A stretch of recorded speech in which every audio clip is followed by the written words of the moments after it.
कि अब वीरेंद्र सहवाग को टीम से कोई नहीं निकाल सकता। उसके बाद वो 1 साल खेले, उन्होंने कहीं जाके 77 रन मारे और बीच में बहुत सारा गैप आ गया, 6-7 महीने का गैप आ गया था कि वीरेंद्र सहवाग जो है, ये मैं सबको सुना रहा हूँ और अगर वीरेंद्र सहवाग जी सुनते हो तो वो ध्यान रखें, मैं नजफगढ़ में बैठा हूँ और वो नजफगढ़ के ही हैं। मेरी 2 दिन की साधना थी, प्रदीप शर्मा जी कोई धामपुर चीनी मिल में मैनेजर है और उनके लिए थी वो, उनका कार्य मैं आपको नहीं बताऊंगा, लेकिन उसके बीच में मुझे स्वप्न सिद्धि थी और मैंने पंडित जी से पूछा, जो मंदिर बक्करवाला में ऊपर बना हुआ है नहर पे, मैं वहाँ रह रहा था और 9 दिन की मैंने उनके लिए साधना की थी।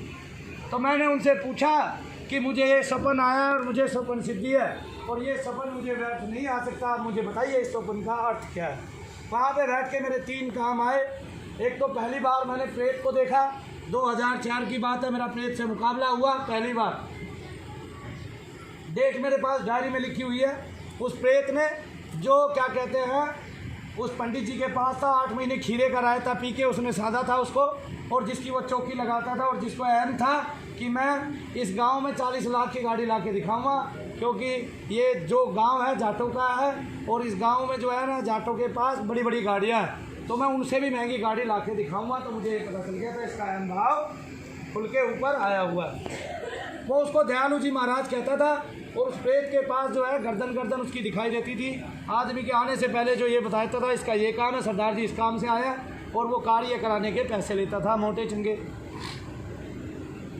तो पंडित जी ने बताया ये बक्करवाला का जो मंदिर है, इसके जो रहने वाले लोग हैं, जो इसका निर्माण हुआ था और जिस आदमी ने इसका निर्माण कराया था, उसके दोस्त का नाम वीरेंद्र सहवाग है। और जब वो न्यूजीलैंड से सेंचुरी मार के आए थे तो उन्होंने उसके उपरांत इस मंदिर की पहली नींव रखी थी, पहली ईंट रखी थी। तो मैंने अर्थ लगाया, मैंने तात्पर्य लगाया, मेरा तात्पर्य गलत भी हो सकता है, कि जब वीरेंद्र सहवाग ने पहली ईंट रखी थी तो उसने कुछ ना कुछ मंदिर के लिए, शनिदेव महाराज के लिए दान भी दिया होगा और उस दान का फल आज दे रहे हैं शनिदेव महाराज। ऐसी वो कृपा करने वाले हैं कि आपने दिया कब और वो प्रदान आपके बुरे समय में दे रहे हैं आपको। पता है ना, वीरेंद्र सहवाग को 1 साल के लिए बाहर कर दिया गया था और कोई पूछ नहीं रहा था। फिर उसके बाद उन्होंने 77 रन मारे और फिर जब वो टीम से गए तो आदर्श सहित गए।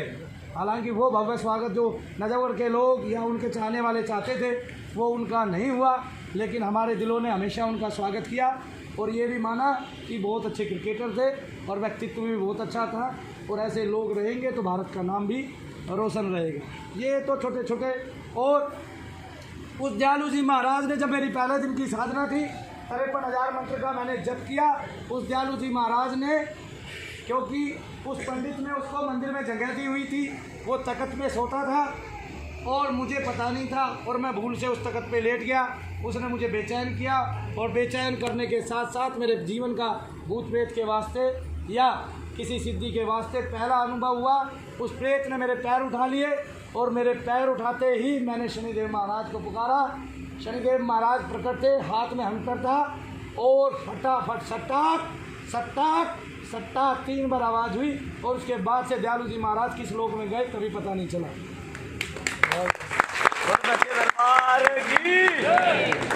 अब पंडित जी का अहंकार गया। आज उसी मंदिर में जो मेरी लिखी हुई एक स्तुति है, जो भगवान ने इस उल्टे हाथ से लिखाई है, उस स्तुति का पाठ होता है।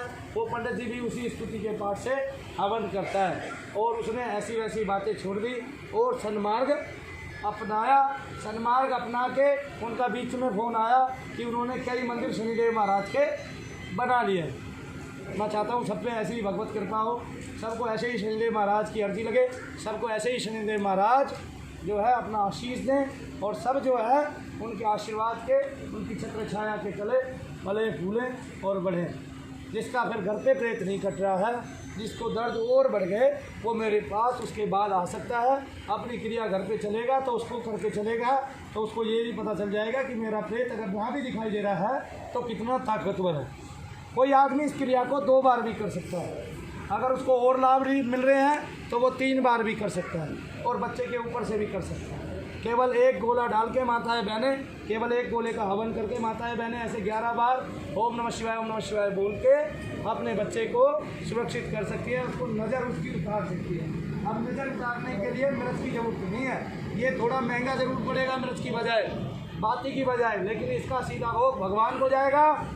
और जगत मजूरी देते हैं, क्यों रखे भगवान। आपका भगवान कुछ नहीं रखने वाले।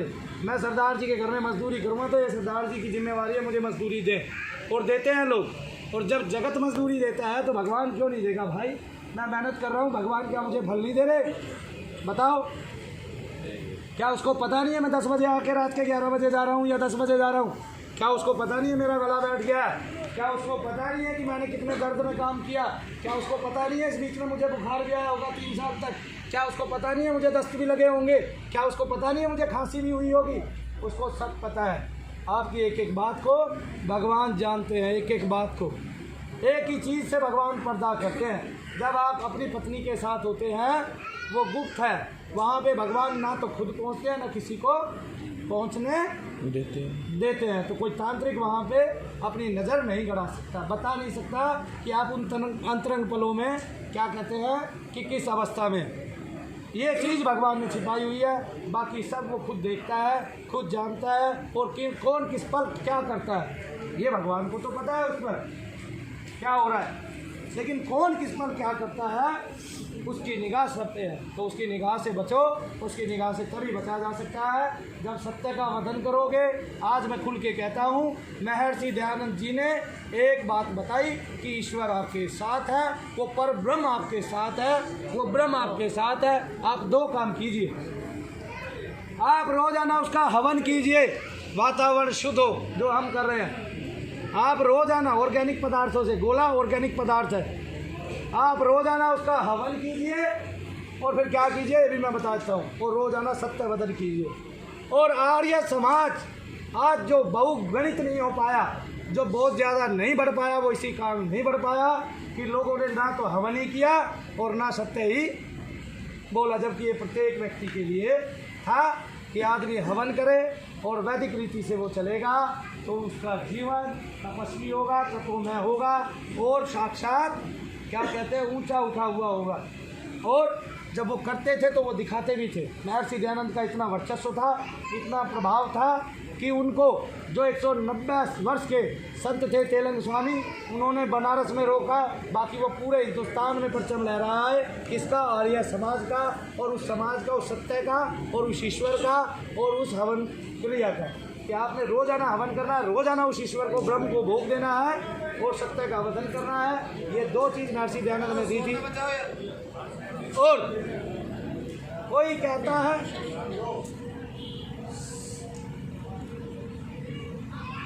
भाई यहीं पे समापन करते हैं। ये दोनों वीडियो लोगों को कार्य कराने में, उनके कार्य सिद्ध कराने में मदद करेगी। आपकी दुनिया भर के रोगों को क्षमा करने में, दूर करने में मदद करेगी आपको। और क्या कहते हैं, आप रोगों से छुटकारा पाए, मेरी यही विनती है। माताओं बहनों के शरण में घूमें, मेरी यही विनती है। प्रेतों से उद्धार पाए, यही मेरी विनती है। और किसी को भी प्रेत इस रूप में दुखी ना करे जैसे मेरी माताएं बहनें होती है। और मैं शायद जब छोटा था, ठीक है, कहते हुए मुझे जो है विडम्बना हो रही है, मेरा गला भर आता है। जब मैं बालाजी गया था, कम से कम 7 से 8 वर्ष का था, और किसी बहन के बाल खुले थे, उसकी छाती पे पत्थर रखा था, तो मेरी आंखों में आंसू आ गए।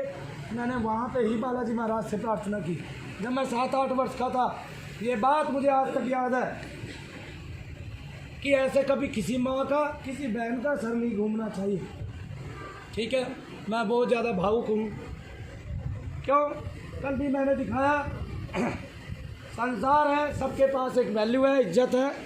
और जो मनु भैया ने आज तक वीडियो डाली है वो लोगों को संदेश देने के लिए डाली है। इनसे डरना नहीं है बिल्कुल भी। अपने घर में अपने बच्चों को बोल देना कि इनसे डरना ही नहीं है भूत प्रेत से। अगर किसी को हाजिरी ताकतवर आती है तो छोड़ दो उसके भरोसे, पर भगवान से केवल दूर से दुआ करो, उसमें ध्यान देना बंद कर दो। जब प्रेत पे आपका ध्यान नहीं होगा तो और एक बात, कोई भी भाई अगर आज मुझे सुन रहा है तो प्रेत के किसी भी वचन को वो सच्चा ना जाने। क्यों? क्योंकि ये वसवसा डालते हैं। ये बात कुरान शरीफ में लिखी हुई है, ये झूठ बोलते हैं। ये बात हिंदू ग्रंथों में है कि इन्होंने ब्रह्म जाल फैलाना ही फैलाना है। आप इनकी एक भी बात को सत्य ना माने। ये कहते हैं मैं भगवान हूँ, मैं भोलेनाथ हूँ, फैल कर दे। ये कहते हैं कि मैं माता हूँ, छोड़ दें। ठीक है, आपके पास कोई तर्क नहीं है। कोई प्रेत आता है, आपने कोई सिद्धि नहीं की, आप 40 दिन बैठ के जप नहीं किया और आपके अंदर जो प्रेत है वो एकदम से माता बन के खड़ा हो जाता है। आप यहीं से आइडिया लगा लें कि अभी तक तो आपने कुछ किया ही नहीं है जिससे आपको कोई सिद्धि मिले माता की, तो फिर माता आ कहाँ से गई। तो इसलिए ये सारी चीज़ें छोड़ के और जो है अपना संकल्प ले। जैसे मैं कहता हूँ, मैं सत्यवदन करता हूँ, शनिदेव महाराज के सामने हाथ उठाकर कहता हूँ, और जो जो मैंने बताया सब मेरे अनुभव में है, सब मेरे अनुभव में है। मैं अनुभव से चला हूँ, मैंने दुख पाया है, मैंने कष्ट पाया है, कष्ट पाके मैंने मंत्रों को सीखा है, किसी पंडित का सहारा नहीं लिया, केवल शनिदेव का सहारा लिया है। वही मेरे गुरु है, वही मेरे इष्ट है, वही मेरे आधार है। मेरी सब देवों में समान श्रद्धा है, सब धर्मों में समान श्रद्धा है, सब देवों में समान श्रद्धा है, सब धर्मों में समान श्रद्धा है। ये आज मैं करके भी दिखाऊंगा आपको, क्योंकि मैं जो कहता हूँ वो करके ही दिखाता हूँ। फिर भी भारत के 4 बड़े चैनलों से मैंने आपका पीछा छुड़वा दिया है, जो लोग केवल झूठ के आधार पर, लोक कल्याण के नाम पर बहाना भरते हैं, फ्रॉड करते हैं और ये सारे कार्य करते हैं। जय शनिदेव, जय शनिदेव, या शाबेर सच्चे दरबार की जय, शनिदेव महाराज की जय, शंकर भगवान की जय। प्राणियों में सद्भावना हो, प्राणियों में सद्भावना हो, विश्व का कल्याण हो, विश्व का कल्याण हो। भारत माता की जय, गौ माता की जय, गौ माता की जय हो, भारत माता की जय हो। और तांत्रिकों का नाश हो, तांत्रिकों का नाश हो और विश्व का कल्याण हो, कल्याण हो। बोलो जय शनिदेव, जय शनिदेव, जय शनिदेव, जय शनिदेव, जय शनिदेव, जय शनिदेव, जय शनिदेव, जय शनिदेव, जय शनिदेव, जय शनिदेव।